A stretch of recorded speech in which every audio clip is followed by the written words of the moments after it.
اعوذ باللہ من الشیطان الرجیم بسم اللہ الرحمن الرحیم۔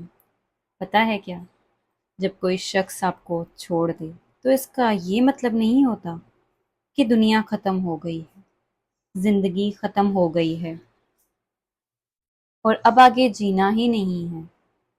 پتہ ہے کیا، جب ساری دنیا منہ پھیر لیتی ہے نا، تو اس وقت بھی اللہ آپ کے ساتھ ہوتا ہے۔ تو اس لیے اپنے لیے نہیں تو اللہ کے لیے تو یہ زندگی جینی ہے نا۔ زندگی ختم تو نہیں ہوئی، کیوں نہیں سمجھتے؟ اللہ نے وقت مقرر کر رکھا ہے ہر چیز کا۔ اللہ تمہیں جس چیز کی حقیقت دکھا کر اسے تم سے دور کر رہا ہوتا ہے نا، اس پہ تمہارا گلہ کرنا بنتا ہی نہیں ہے۔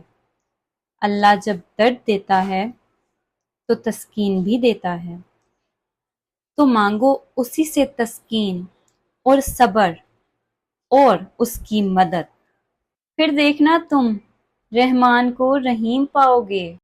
آزمائش تو پھر من پسند چیزوں سے ہی شروع ہوتی ہے، اور جب ہم رو کر اللہ سے کسی ایسے شخص کو مانگتے ہیں جس کا ملنا ہمیں ناممکن نظر آ رہا ہوتا ہے، اور جب کوئی تمہیں تکلیف میں اکیلا چھوڑ دے، تو جان لو کہ اللہ تمہارے کام کا ذمہ خود لینا چاہتا ہے۔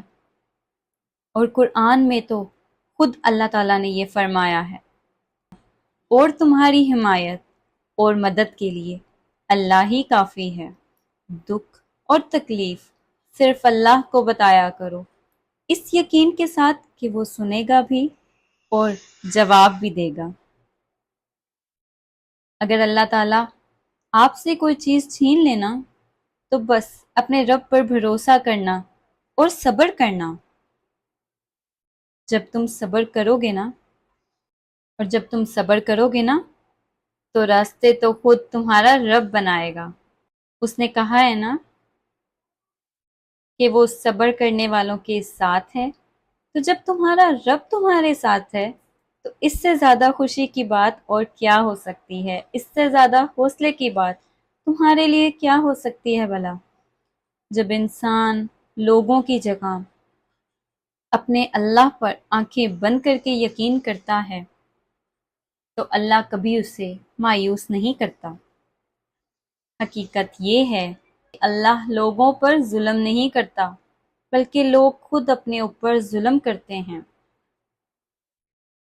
اپنے رب سے دوستی کر لو، یہی وہ ذات ہے جو کبھی آپ کو تنہا نہیں چھوڑتی۔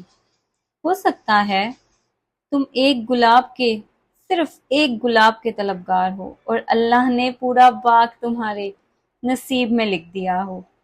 قرآن پاک میں اللہ تعالیٰ فرماتے ہیں، ہو سکتا ہے ایک چیز تمہیں ناگوار گزرے اور وہی تمہارے لیے بہتر ہو، اور ہو سکتا ہے ایک چیز تمہیں پسند ہو اور وہی تمہارے لیے بری ہو۔ بے شک اللہ جانتا ہے، تم نہیں جانتے۔ تو جب اللہ تعالیٰ آپ کی زندگی سے کوئی چیز یا کوئی شخص چھین لے تو بس اللہ پر یقین رکھنا، کیونکہ ایک دن اللہ تعالیٰ آپ کو اس سے بھی بہتر چیز عطا کرے گا، اور یہ بات انسان نہیں جانتا، بلکہ یہ بات تو صرف اور صرف اللہ جانتا ہے۔ اور سب کچھ اللہ کے سپرد کر دو، اور جس معاملے کو ہم اللہ کے سپرد کر دیتے ہیں اس پر بار بار سوچنا بھی ایمان کی کمزوری ہے۔ جب تم اس کی چاہت کو اپنی چاہت بنا لیتے ہو تو وہ بھی تمہاری چاہت کے لیے کن فرما دیتا ہے۔ اگر آپ کو میری باتیں سمجھ آئی ہیں یا میری باتیں پسند آئی ہوں تو مجھے کمنٹ میں ضرور بتائیے گا، اور مجھے دعاؤں میں ضرور یاد رکھیے گا۔ جزاک اللہ۔